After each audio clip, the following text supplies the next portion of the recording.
अपने मन में जिस चीज का विचार करोगे वही चीज तुम्हें मिलना शुरू होगी। अगर पैसे के बारे में विचार करते हो तो आपके पास पैसा आना शुरू होगा। अगर आप अपने प्यार के बारे में विचार करोगे तो आपको आपका प्यार जल्द ही मिलेगा। गौतम बुद्ध के अनुसार हम वही बनते हैं जो हम सोचते हैं।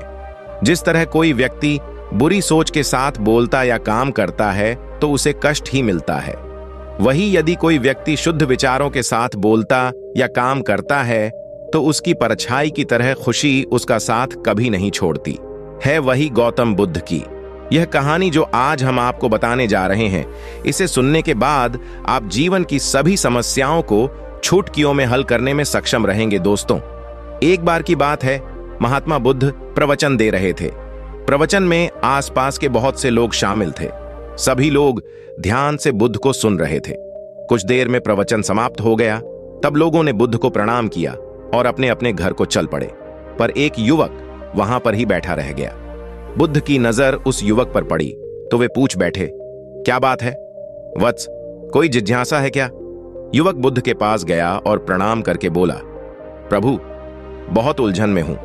जितना इस बारे में सोचता हूं उतना ही उलझ जाता हूं। कैसी उलझन है वत्स? बुद्ध ने प्रश्न किया। युवक हाथ जोड़कर बोला, प्रभु, यह संसार कितना विशाल है। संसार में लाखों करोड़ों लोग निवास करते हैं, उनमें भी एक से बढ़कर एक विद्वान, कलाकार, योद्धा। ऐसे में उन सब के बीच मुझ जैसे सामान्य प्राणी का क्या मूल्य है? युवक की बात सुनकर बुद्ध मुस्कुरा दिए। वे बोले, तुम्हारी जिज्ञासा का उत्तर मिल जाएगा, पर इसमें थोड़ा सा समय लगेगा क्या? तब तक मेरा एक छोटा सा काम कर सकते हो प्रभु? यह तो मेरे लिए गर्व का विषय है कि मैं आपके काम आ सकूं। युवक ने पुनः अपने हाथ जोड़ दिए और कहा, आप आदेश करें। प्रभु बुद्ध ने युवक को एक चमकीला पत्थर देते हुए कहा, तुम्हें इस पत्थर का मूल्य पता करना है, पर ध्यान रहे, इसे बेचना नहीं है, सिर्फ इसका मूल्य पता करना है। जैसी आज्ञा प्रभु। ऐसा कहते हुए युवक ने बुद्ध से वह पत्थर ले लिया। उसने एक बार फिर से उन्हें प्रणाम किया और बाजार की ओर चल पड़ा। बाजार वहां से ज्यादा दूर नहीं था। युवक थोड़ी देर में वहां पहुंच गया। वह सुबह का समय था, इसलिए बाजार अभी ठीक से लगा नहीं था। वहां पर इक्का दुक्का दुकानदार ही थे। युवक ने जिज्ञासावश इधर उधर नजर दी। उसे एक पेड़ के नीचे एक दुकानदार नजर आया। वह आम बेच रहा था। युवक उस दुकानदार के पास पहुंचा और उसे पत्थर दिखाते हुए बोला, क्या आप इस पत्थर की कीमत बता सकते हैं? दुकानदार एक चालाक व्यक्ति था।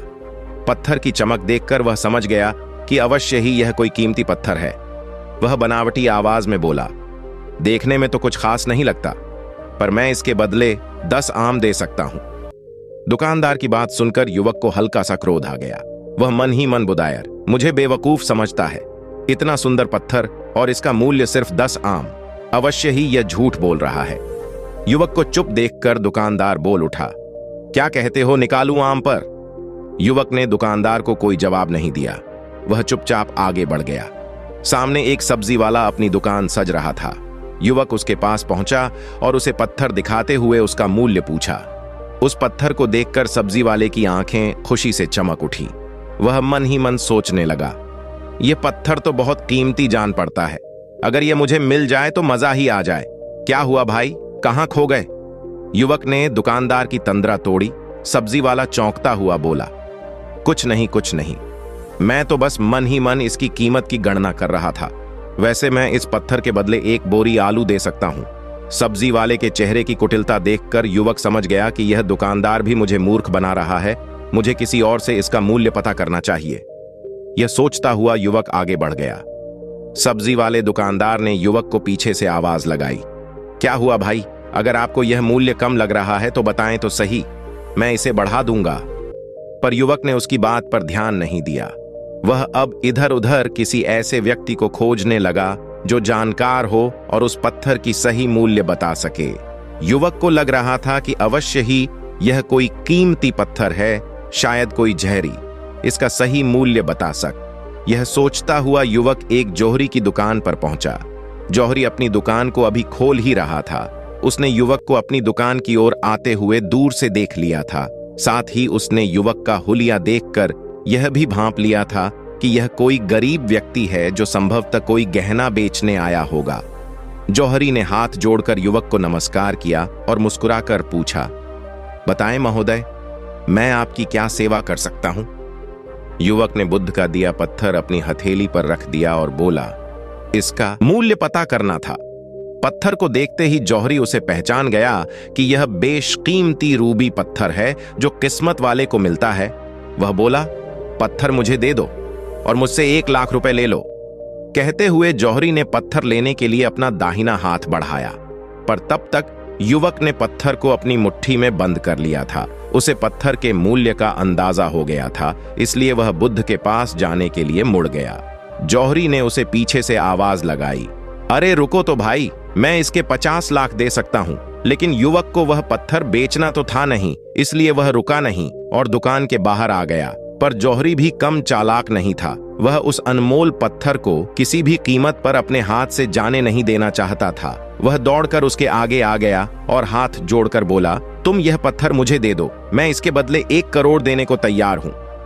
युवक को जौहरी की बातों में अब कोई रुचि नहीं रह गई थी। वह जल्द से जल्द बुद्ध के पास पहुंच जाना चाहता था, इसलिए ना तो वह रुका और ना ही उसने जौहरी की बात का कोई जवाब दिया।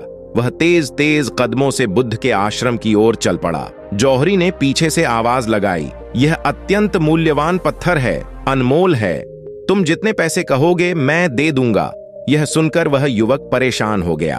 उसे लगा कि कहीं पत्थर के लालच में जौहरी उसे पकड़कर जबरदस्ती ना करने लगे, इसलिए वह तेजी से आश्रम की ओर दौड़ पड़ा।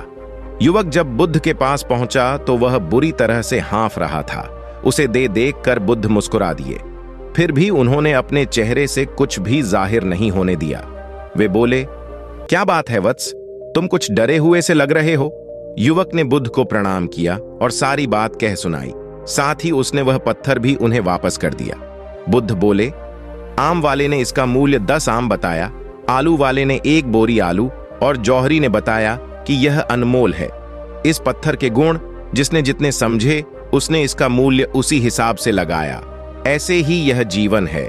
प्रत्येक व्यक्ति खान से निकले हुए एक हीरे के समान है जिसे अभी तराशा नहीं गया है। जैसे जैसे समय की धार व्यक्ति को तराश जाती है, व्यक्ति की कीमत बढ़ती जाती है। यह दुनिया व्यक्ति को जितना पहचान पाती है उसे उतनी ही महत्ता देती है। कहते हुए बुद्ध एक क्षण के लिए रुके, फिर बोले, किंतु आदमी और हीरे में अंतर यह है, हीरे को कोई दूसरा तराश है और व्यक्ति को अपने आप को स्वयं ही तराशना पड़ता है। और जिस दिन तुम अपने आप को तराश लोगे, तुम्हें भी तुम्हारा मूल्य बताने वाला कोई ना कोई जौहरी मिल ही जाएगा।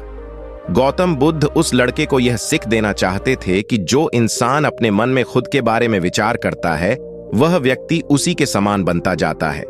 किसी इंसान को अगर दुनिया की किसी भी चीज से सच्चे मन से लगाव हो तो वह इंसान उस चीज को प्राप्त कर लेता है। वही जो इंसान अपनी मन छाई चीज को प्राप्त करने में असमर्थ है, उस इंसान ने अपने मन में सच्चे भाव से उस चीज को चाहा नहीं होता है। वही दोस्तों, गौतम बुद्ध की इस प्रेरणादायक कहानी को आप अपने मित्रों के साथ शेयर जरूर कीजिए ताकि उन्हें भी गौतम बुद्ध के असल ज्ञान के बारे में पता चल सके। दोस्तों, वीडियो अगर आपको पसंद आया हो तो इस चैनल को सब्सक्राइब जरूर कीजिएगा और कमेंट बॉक्स में नमो बुद्धाय लिखना ना भूले। नमो बुद्धाय।